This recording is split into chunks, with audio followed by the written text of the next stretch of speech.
शोभाकरं वन्दे शतकामा पुनीतचकेयं महाचारिताऋषिकेशाय नमः प्राज्ञेयशेषवाय नमः नारायणाय नमः माधवाय नमः शिवतनय वरिष्ठं सर्वमङ्गल्यं तये परशितमनः मोदके नमः ॐ अग्नये नमः ॐ दक्षिणे नमः ॐ वायवे नमः ओम पश्चिम कोणाय नमः ओम नैऋत्ये नमः ओम ईशान मंडलाय नमः ऊर्ध्वाय आकाशाय नमः कर्म से जाकर के कर्मशास्त्री पूजन भूमि नमो नमः भगवान वीरनाथ भैरवाय नमः शुभ विद्या बुद्धि के दाता भगवान गणपति का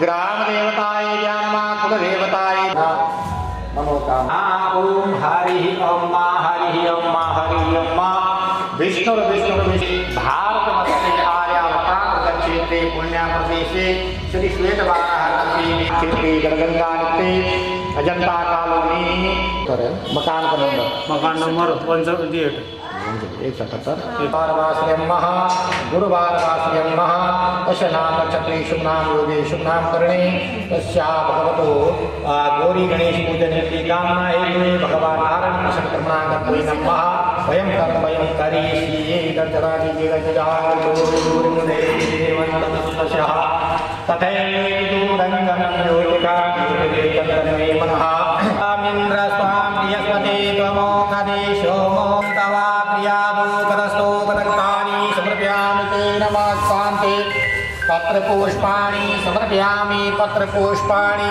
अलङ्करोमि पत्रपुष्पान्ते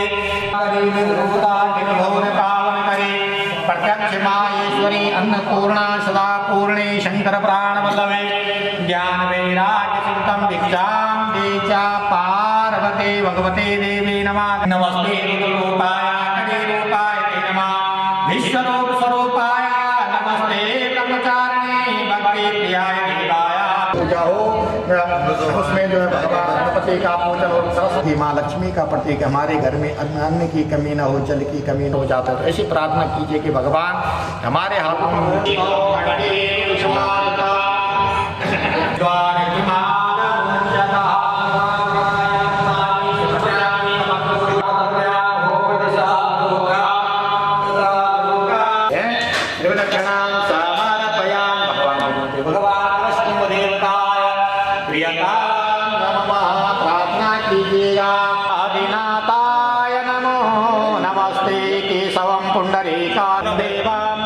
भगवान नारायणाय थोड़ा ओंकार ओंकाराय लक्ष्मी का गायन कीजिए भगवती माँ लक्ष्मी का गायन कीजिए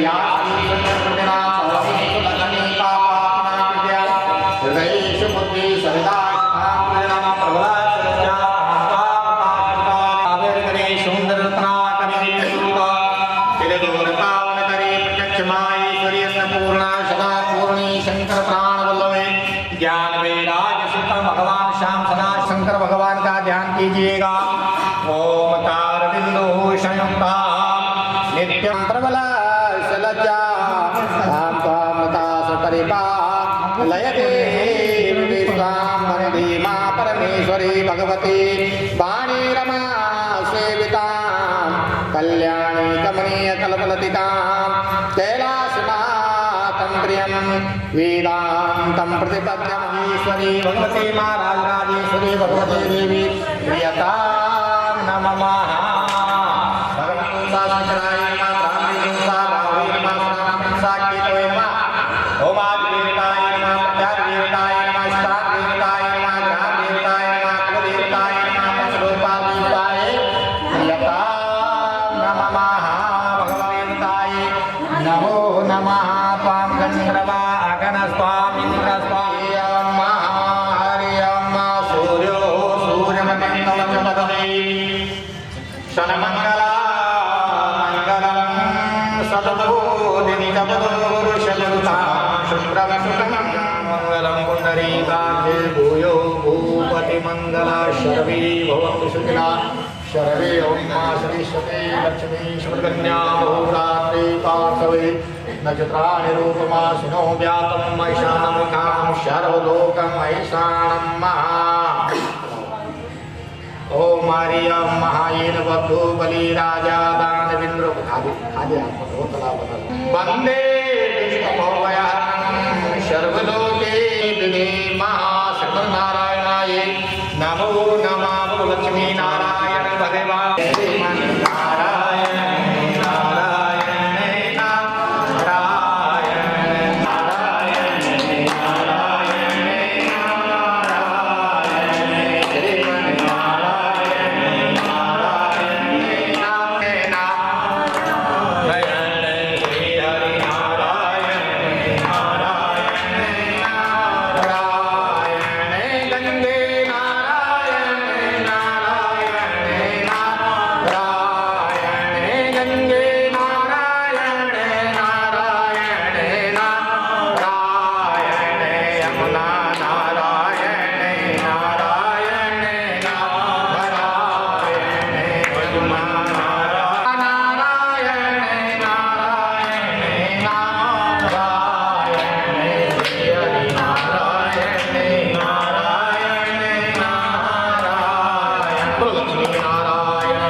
मनुष्य जीवन है। मनुष्य जीवन में क्या है, ये जो है हमारे हाथ में, ये किसके हाथ में है? उस परम पिता परमात्मा के हाथ में। हम तो एक निमित्त मार्ग हैं। हम सोचते हैं कि मैंने किया है, यह कार्य मेरे द्वारा हुआ है, या मैंने ये मकान बनाया है। इस प्रकार से है मनुष्य मैं करके यहाँ से चला था। लेकिन अगर आत्मचिंतन करें तो करने वाला कोई दूसरा है। और ब्रह्मा जी सृष्टि के रचना करने वाले हैं कि ये जो सृष्टि है, इस सृष्टि में कितना जल चाहिए, कितने मनुष्य चाहिए, कितने जीव, कितने जंतु, कितने कीट, कितनी औषधियाँ, इसका जो है पूरा प्रबंधक जो है तो भगवान ब्रह्मा जी। और सबके पालनहार कौन है? भगवान नारायण। ये सबका पालन करते हैं। जो जन्म देता है उसे एक दिन यहाँ से जाना, ये सत्य है। आहारम निंद्रायाम, ये तो सब में एक जैसा है। आहार भोजन हम भी करते हैं, जीव जंतु भी भोजन करते हैं, भोजन वो भी करते हैं, उनका जो भी वो खाते हैं। निंद्रायाम, निंद्रा भी सेम है, एक जैसी निंद्रा है। हम भी सोते हैं, जीव जंतु जो भी कीट पतंगे वो भी सोते हैं। मैं थोड़ा उत्पन्न बच्चे हम भी उत्पन्न करते हैं, उनसे भी वो भी बच्चे उत्पन्न करते हैं। लेकिन एक चीज सेम है। और विवेक, उसे पता है कि मेरी माँ है, मेरी बहन है, मेरी चाची है। लेकिन जीव जंतु में ये चीजें नहीं है। अगर जिसके अंदर ज्ञान और विवेक नहीं है, वो बिना सिंह का पशु भी मनुष्य है, राक्षस पर। देखिए रावण के बराबर ज्ञानी कोई नहीं था। धर्म और अधर्म, हम लोग सोचते हैं कि कुछ नहीं होता, लेकिन धर्म के मार्ग में भगवान राम धर्म के मार्ग पे चले थे और रावण अधर्म के मार्ग में चला था। रावण के बराबर कोई ज्ञानी तो था ही नहीं। 18 जो पुराण है वो सारे रावण को कंठस्थ से आते। लेकिन और सेना भी थी, सोने की लंका थी, लेकिन क्या चरित्रहीन था, चरित्र सही नहीं था। तो पूरी लंका भी गई, पुत्र भी गई, क्योंकि अधर्म के साथ खड़ा हुआ धर्म के। और भगवान राम जो है धर्म के साथ रहे हैं और उनके विजय पाई। कहने का मतलब है कि धर्म का हमें साथ देना चाहिए। जिस धर्म को हम मानते हैं उस धर्म का हमें साथ देना चाहिए। तो कह रहे हैं कि कथा में प्रथम अध्याय में प्रथम प्रसंग में नैमिषारण्य तीर्थ है, और नैमिषारण्य तीर्थ पर जो है कौन बैठे हैं? ऋषि मुनि लोग बैठे हैं। जैसे आप लोग श्रोतागण हैं, लेकिन आज कोई सुनता नहीं है, न मनन करता है।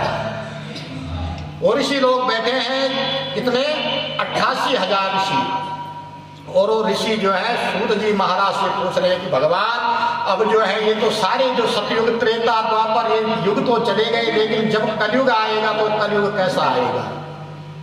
हम जो है ये समय कलयुग चल रहा है, कलयुग में मनुष्य की बुद्धि कैसी होगी? क्षीण बुद्धि का मनुष्य होगा। कलयुग में, सतयुग में तो आदमी धर्म कर्म करेगा, कलयुग में त्रेता में सतयुग के 4 पैर थे, त्रेता के 3 पैर हुए, और द्वापर के 2 पैर, और कलयुग केवल मात्र 1 पैर पर ही खड़ा है। 3 पैर कलयुग। सत्य जो था, सत्य वो खत्म हो गया।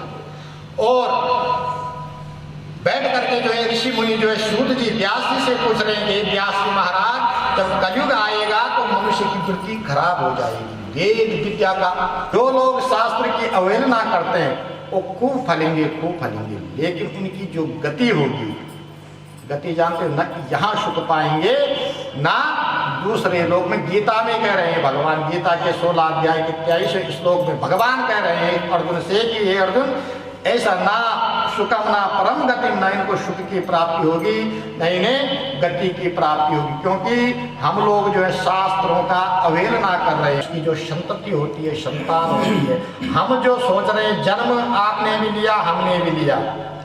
एक माता पिता के गर्भ से जो है 4 बालक जन्म लेते हैं। एक और उसी स्कूल में जो पढ़ाई होती है चारों बच्चों की, एक बेटा तो जो है अधिकारी बन जाता है, एक बेटा बड़ा व्यापारी बन जाता है, एक बेटा नेता बन गया, एक बेटा चोर हो गया। क्यों हुआ? इसका तो कुछ ना कुछ कारण होगा। माता पिता वही, शिक्षा दीक्षा खाना वही, लेकिन एक बेटा तो अधिकारी बन गया, एक बेटा जो है नेता बन गया, एक बेटा व्यापारी बन गया, लेकिन एक चोर बन गया। ये पूर्व जन्म है। हम तो सोचते हैं हमने यहाँ पर किया, पूर्व जन्म के संस्कार होते। कोई जो है माँ के जन्म से पेट से जैसे जन्म लेता तो जन्म अंध हो जाता है, विकलांग हो जाता है, ऐसा भी होता है। क्यों होता है? उसने यहाँ पर क्या किया, लेकिन उसने जो पूर्व जन्म में किया। और हमें जो आज मान प्रतिष्ठा जो आपको मिली है वो आपके पुराने पुण्य है, जो आपने पूर्व जन्म में अपने पहले जन्म में कुछ पुण्य किया होगा। आज जो है आपको नौकरी मिली है, अच्छी संतान मिली है, अच्छी पत्नी मिली है, पुण्य जब उदय होते हैं। और यहाँ आप जैसा करोगे वो आपको आगे भरपाई करनी होगी। कोई जो है गरीब घर में जन्म लेता है, बहुत बड़ा आदमी हो जाता है, कोई बड़े घर में जन्म लेता है, लेकिन फिर कह रहे हैं कि जब मनुष्य की बुद्धि क्षीण हो जाए, कैसी हो जाएगी? इतना तक बता रहे हैं शास्त्र में कि भाई बहन कलयुग में आपस में शादी करेंगे। ऐसा जो है वो वेद विद्या रहित, जो वेद पढ़ेंगे, जो विद्या की बातें बताएंगे, जो सत्संग करेंगे, उनका अनादर होगा। उनको कोई नहीं हो तो कहेंगे कि हाँ ये तो पंडित आया है, लुटेरा है, ये महात्मा लुटेरा है। क्योंकि जो वेद जो सत्संग देंगे उसकी तो बुराई होगी। और जो नट कहते हैं, जो टीवियों में जो आपके मेरे वो होते हैं, जो टीवियों में सीरियल देने वाले, उनको हमारे शास्त्र में नट कहते हैं। नट, उनको देखने के लिए हम कहीं कहीं जाते हैं, लेकिन कहीं पर जो है प्रवचन इत्यादि हो रहे हैं तो उनकी हम अवहेलना करते हैं, उस पर हम हंसते हैं। तो वही बात एक बार जो है भगवान कह रहे हैं इसका क्या, ये कैसी होगी? जब ऐसी बुद्धि होगी तो मनुष्य जब ऐसी बुद्धि होगी तो उसका उद्धार कैसे होगा? हमको सुनने की लोक में भ्रमण करते हुए इस मृत्यु लोक में आए, क्योंकि नारद जी की जगह पर नहीं रहते थे, भ्रमण करते थे। अभी आकाश में, अभी तो पाताल में, कभी मृत्यु लोक में, कभी भगवान के लोक में है। जब भ्रमण करते करते नारद जी इस मृत्यु लोक में आए, इस पृथ्वी में आए, तो यहाँ पर आकर के क्या देखा? अपने अपने कर्मों के अनुसार जीव यहाँ पर सुख और दुख भोग रहे थे। अपने कर्मों के अनुसार इस पृथ्वी लोक में दुख भोग रहे थे। कोई जो है जन्म से अंधा, कोई कुष्ठ रोग से परेशान, कोई पैर से विकलांग। जब नारद जी ने आदि अंतरहित निर्गुण स्वरूप सृष्टि के आदिभूत तथा भक्तों के कष्टों को दूर करने वाले हैं, आपको मेरा बारंबार नमस्कार। भगवान विष्णु ने जब नारद जी की स्तुति सुनी तो कहने लगे कि हे नारद जी, तुम यहाँ पर कैसे आए हो, तुम्हारे यहाँ पर आने का क्या प्रयोजन है तथा तुम्हारी क्या इच्छा है, हमें सुनने की इच्छा है। तो नारद जी कह रहे हैं, हे भगवान, मैं मृत्यु लोक में गया और वहाँ पर अपने अपने कर्मों के अनुसार जीव कष्ट भोग रहे थे। हे नाथ, आप उन जीवों के कष्टों को दूर करने का कोई सरल उपाय बताइए। तो भगवान कह रहे हैं कि हे नारद जी, मृत्यु लोक में केवल एक भगवान सत्यनारायण का व्रत है, जिसके करने से जीव मनोवांछित फल पा करके भगवान के लोक में चले जाते हैं। भगवान ने जब जिस दिन भी मन में श्रद्धा उत्पन्न हो जाए, जिस समय आप भगवान के पास बैठ गए, उस समय भगवान का पूजन करना चाहिए। तो कह रहे किसके लिए क्या चाहिए? तो कह रहे हैं इसके लिए जो है नैवेद्य, जिसे हम कहते हैं कसार, नैवेद्य का भोग लगाएं। दूध, दही, शहद और बूरा मिला के कथा सुने। कह रहे किसका क्या समय है? कह रहे कि शाम के समय हो सके तो भगवान की कथा करनी चाहिए और परिवार से धर्मपरायण होकर के भगवान की कथा करे। जो ऐसा करता है इस लोक में सुख भोग करके मृत्यु के बाद भगवान के लोक को चला जाता है। बोलो सत्यनारायण भगवान की, बोलो विष्णु भगवान की, बोलो लक्ष्मी नारायण भगवान की।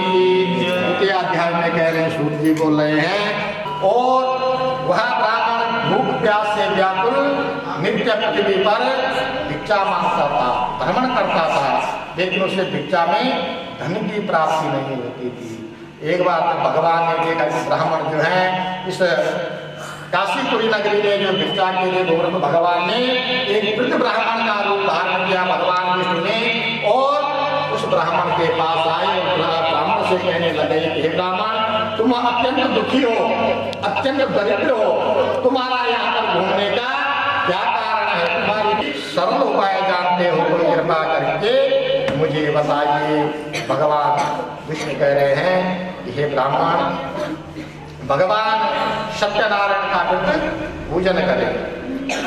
रात भर नींद नहीं आई।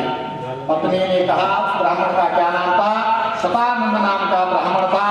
जब ब्राह्मण घर में गया तो ब्राह्मण को रात भर नींद नहीं, भिक्षा के लिए चल पड़ा। उस दिन जो है भगवान की कृपा से उसे अधिक धन की प्राप्ति हुई, धन सेवा सामान ले आई। ब्राह्मण से इस व्रत का वर्णन सुनकर गुड़ जो लकड़हारा था वह बहुत प्रसन्न हुआ और मन ही मन में सत्यनारायण भगवान का व्रत करने का निश्चय किया। उस धन से मैं भगवान सत्यनारायण की पूजा करूंगा।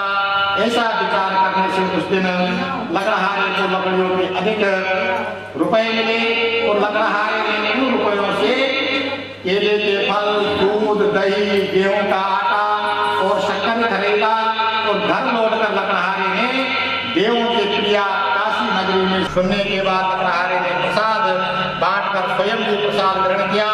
सत्यनारायण की ऐसी कृपा हुई कि लकड़हारे के घर में धन धान्य की वर्षा होने लगी और भगवान के लोक वैकुंठ धाम को चला गया। वो सत्यनारायण भगवान की, वो विष्णु भगवान की, वो लक्ष्मी नारायण भगवान की। वह राजा देव स्थान पर जाता और उस राजा की पत्नी भी बहुत सुंदर थी और अति साध्वी थी। वह राजा अपने प्रजा का पालन पोषण, राजा ने विचार किया, मन में सोचा और पत्नी से विचार किया और भद्रशिला नदी के तट पर भगवान सत्यनारायण के व्रत करने को तत्पर हुए। राजा ने अपने सैनिकों को चल पड़े। इतने में एक साधु नामक बनिया, जिसके पास व्यापार के लिए बहुत सा धन था, अपनी नाव को किनारे पर ठहरा करके बनिया ने देखा कि राजा जो है इस नदी के किनारे पर क्या कर रहे हैं, तो पूछने की इच्छा हुई। अपनी नाव को किनारे पर ठहराया और राजा के सामने गया। भक्ति भाव से आप क्या कर रहे हैं? इसके करने से इस प्रकार की फल की प्राप्ति होती है। राजा ने कहा हे शाहो, मैं इस नदी के किनारे इच्छा पूरी होती है। तो बनिए ने कहा बताएंगे तो मैं भी जरूर करूंगा।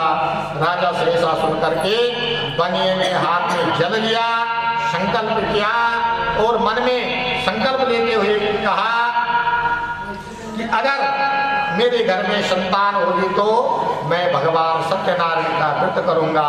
और वह प्रदेश व्यापार करने चला गया।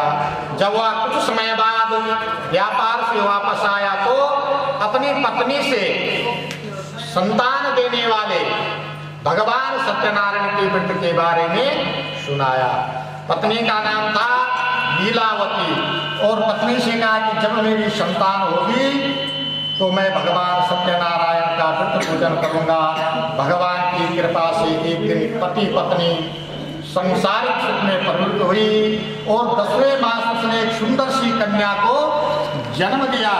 और वह कन्या दिनों दिन जिस प्रकार से शुक्ल पक्ष का चंद्रमा बढ़ता है उस प्रकार बढ़ने लगी और उस कन्या का नाम कलावती रख दिया। तब लीलावती ने मीठे स्वर में मीठी वाणी से अपने पति से कहा, हे स्वामी, आपने संतान के लिए जिस व्रत करने के लिए कहा था अब उस व्रत को क्यों नहीं करते हैं? तो बनिए ने कहा, हे प्रिय, मैं इस व्रत को इसके विवाह के समय करूंगा।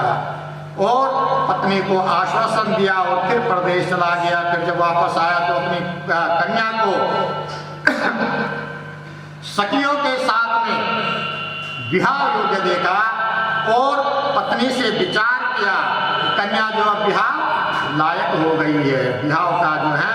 और अपने भाई बंधुओं को बुलाया, विचार विमर्श किया और दूसरे नगर में गए। वहां से एक बणिक पुत्र को ले आए। भाई बंधु और इष्ट मित्रों ने जो बणिक पुत्र को सुंदर, स्वस्थ और गुणवान देख करके अपनी कन्या का विवाह उसके साथ कर लिया। फिर पत्नी ने कहा, हे स्वामी, आपने विवाह के समय कथा करने के लिए कहा था, क्यों नहीं करते हो? बनिए ने फिर कहा, जरूर करूंगा, इस कथा को मैं फिर करूंगा। उसके बाद विवाह हुआ। उसके बाद कुछ समय व्यतीत हुआ तो भी अपने साथ व्यापार के लिए निमंत्रण दिया। फिर अपनी नाव को धन से परिपूर्ण किया और दोनों ससुर दामाद राजा चंद्रकेतु के नगर में व्यापार करने के लिए प्रस्थान किया। भगवान की माया, भगवान रुष्ट हो गए और भगवान की माया से जैसे ही रत्नपुर नगर में गए तो राजा के यहाँ पर उस दिन सब जब सामान छीन लिया। इसी श्राप के कारण घर में भी चोरी हो गई। लीलावती परेशान हो गई, घर में जो अन्न का दाना तक नहीं मिला। एक दिन माँ बेटी जो है फिर भिक्षा के लिए जाने लग गई, ऐसी स्थिति हो गई। तो एक दिन जो है कलावती कहाँ पहुंची? उस ब्राह्मण के घर में, जो ब्राह्मण नित्य व्रत करता था, जहाँ पर ब्राह्मण व्रत कर रहा था वहाँ पर कलावती ने व्रत होता हुआ देखा और थोड़ी देर रुक गई। और जब प्रसाद मिला, क्योंकि कथा का समय था, शाम का समय, शाम के समय जब कथा हो रही थी, प्रसाद लेकर घर आ रही थी तो इतने में रात हो गई। माँ घर में परेशान हो गई। माँ ने कहा कि हे पुत्री, तू इतनी रात तक कहाँ रही और तेरे मन में क्या है? कलावती ने कहा, हे माँ, मैंने एक ब्राह्मण के घर में भगवान सत्यनारायण का व्रत होता देखा है और एक मैं प्रसाद लेके आई हूँ। तो माँ ने तुरंत जो है संकल्प किया, संकल्प मन में किया, हे भगवान, मैं आपका जब तक अन्न जल ग्रहण नहीं करूंगी जब तक मेरे पति और दामाद घर नहीं आए। ऐसी जब लीलावती ने प्रतिज्ञा की, संकल्प लिया, तो भगवान नारायण ने राजा चंद्रकेतु को स्वप्न में दर्शन दिया। कहा कि हे राजन, बंदी गृह में जो चोर है वो चोर नहीं है, वो तो व्यापारी है। सुबह होते ही उन्हें छोड़ देना, नहीं तो तुम्हारा सारा राज्य मैं नष्ट कर दूंगा। जब राजा की रात वाला स्वप्न सुना है कि मैंने इस प्रकार का स्वप्न देखा है, राज्य के जो सभासद थे उन्होंने कहा कि महाराज, ये हो सकता है कि भगवान की माया से हुआ हो। राजा ने अपने कर्मचारियों को भेजा, उनको बंदी गृह से निकाला, उनका आपको बुलाया है। राजा ने उनको पहले से दुगना धन दिया और राजा को नमस्कार करके दोनों बनियों ने अपने नगर के लिए प्रस्थान किया। बोलो सत्यनारायण भगवान की, बोलो विष्णु भगवान की, बोलो लक्ष्मी नारायण भगवान की। जब दोनों बनियों ने अपने नगर के लिए प्रस्थान किया, बीच में भद्रशिला नदी आती थी और भगवान नारायण ने फिर सोचा कि एक बार जो है बनियों की परीक्षा की जाए। जैसे जब नाव धन से परिपूर्ण हुई तो बीच में भद्रशिला नदी आती थी। बनी ने नित्य क्रिया करने के बाद स्नान किया और अपनी नाव को नदी में ठहरा दिया। तो इतने में भगवान विष्णु ने दंडी स्वामी का रूप धारण किया, हाथ में डंडा लिया और बनी के पास गए और बनी को कहा कि हे बनिए, तेरी नाव में क्या है? क्या धन लेने की इच्छा है? मेरी नाव में तो बेल पत्ते आदि भरे हुए हैं, क्योंकि मेरा बेल पत्तों का काम है। तो दंडी स्वामी ने कहा तुम्हारा वचन सत्य हो। ऐसा कह करके दंडी स्वामी कुछ दूर चले गए। थोड़ी देर में जब देखा तो नाव, पहले तो जब उसमें धन था तो नाव जल में बैठी हुई थी और जब नाव ऊपर उठी तो बनी ने जब देखा नाव में बेल पत्ते हैं तो उसे मूर्छा आ गई। दामाद को समझदार था, दामाद ने कहा हे ससुर जी, हो सकता है कि दंडी स्वामी के श्राप के कारण हुआ हो, आप उनकी शरण में जाएं तभी हमारा मनोरथ पूर्ण होगा। जब साधु नामक बनिया दंडी स्वामी की शरण में गए और हाथ जोड़ करके प्रार्थना करने लग गए, हे भगवान, आपकी माया से मोहित ब्रह्मा जी, भगवान शंकर भी आपके रूप को नहीं जान सकते हैं, तो मैं आपके मूड को कैसे जान सकता हूँ? अब आप कृपा कीजिए और मेरी नाव पहले के समान धन से भर दीजिए। दंडी स्वामी कहते हैं, हे बनिए के पुत्र, मेरी पूजा से तू बार बार विमुख हुआ है और मेरी ही आज्ञा से तुझे इस प्रकार का दारुण दुख हुआ है। अगर तू घर जा करके भगवान की कथा करे, भगवान का भजन करे तो जैसा पहले था वैसा ही हो जाएगा। भगवान ने फिर आशीर्वाद दिया। भगवान क्योंकि करुणामयी होते हैं, भगवान ने जो है उसके अपराध क्षमा किए और उसकी नाव पहले से ही धन से परिपूर्ण कर दी। फिर जो है वहीं पर भगवान की जयकारा करते हुए अपने नौकर को घर भेजा। घर में लीलावती पूजा कर रही थी। जैसे ही दूध घर पर पहुंचा, उसने लीलावती को नमस्कार किया और कहा कि सेठ जी नगर के समीप आ गए हैं। इतने में पत्नी ने कहा कि पुत्री, मैं अपने पति के दर्शन को जाती हूँ और तू भी पूजा करके अपने पति के दर्शन के लिए आ जाना। और लीलावती जो है अपने पति के दर्शन को चली गई। कलावती ने भी जल्दी जल्दी में पूजा पूरी की, भगवान की पूजा की और प्रसाद का परित्याग कर दिया, प्रसाद त्याग लिया और वो भी अपने पति के दर्शन को चली गई। भगवान फिर रुष्ट हुए। भगवान ने उसके पति को अदृश्य कर दिया और कलावती ने अपने पति के शोक में मरने का निश्चय किया। माँ की गोद में गई और कहा कि अगर मुझे मेरा पति नहीं मिला तो मैं भी इस नदी में कूद जाऊंगी। ऐसी जो उसने मन में संकल्प लिया। जब मन में संकल्प लिया तो आकाशवाणी हुई, हे बनिए, तेरी पुत्री जो है मेरे प्रसाद को त्याग करके आई है। अगर ये घर जा करके प्रसाद ग्रहण करे तो इसे इसका पति अवश्य मिलेगा।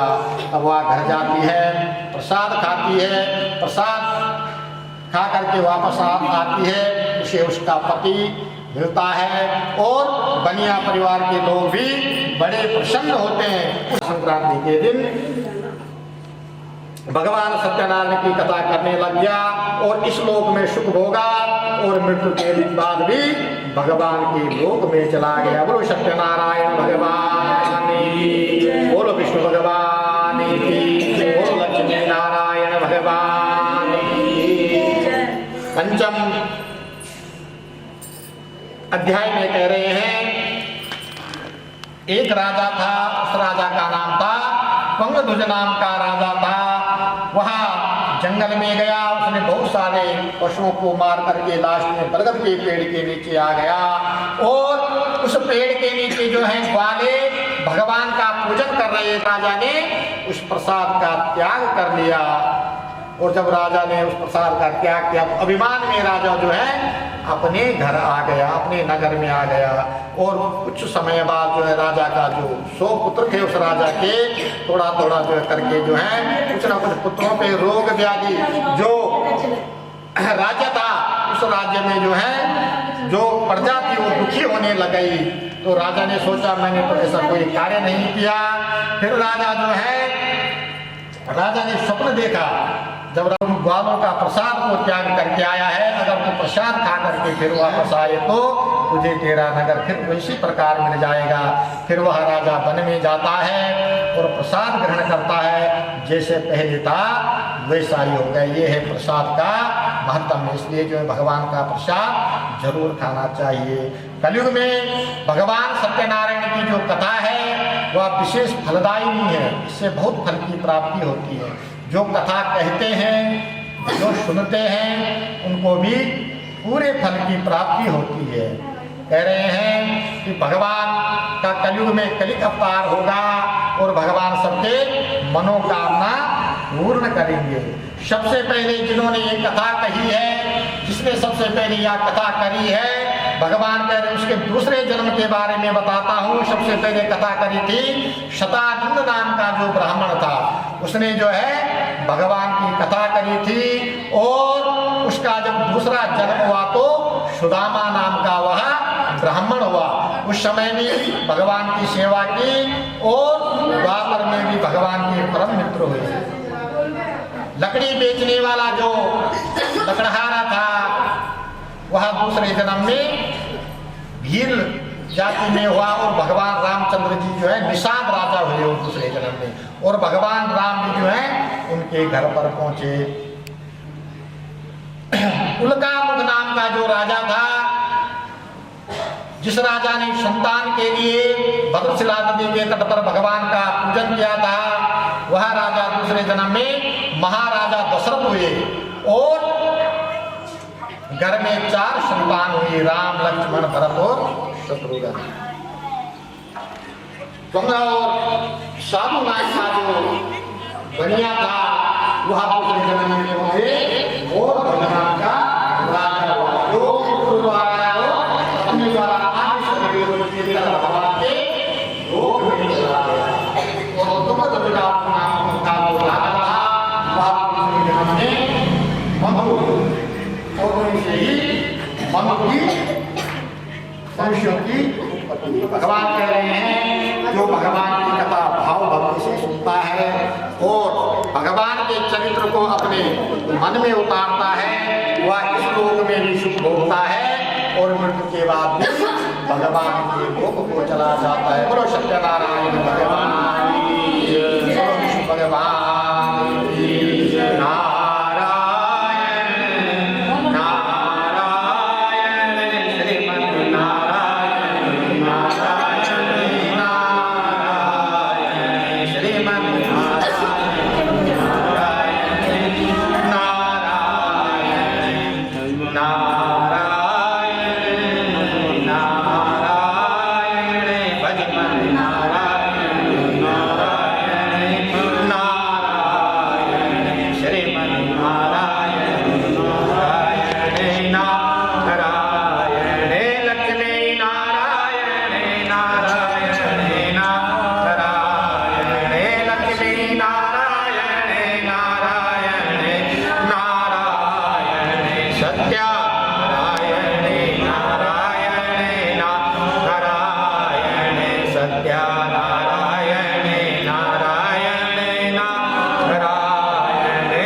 गृहणा परमेश्वरामपि पुष्पाञ्जलि समर्पयामि। नारायणाय नमो नमः, शक्राय नमो नमः, इंद्राय नमो नमः,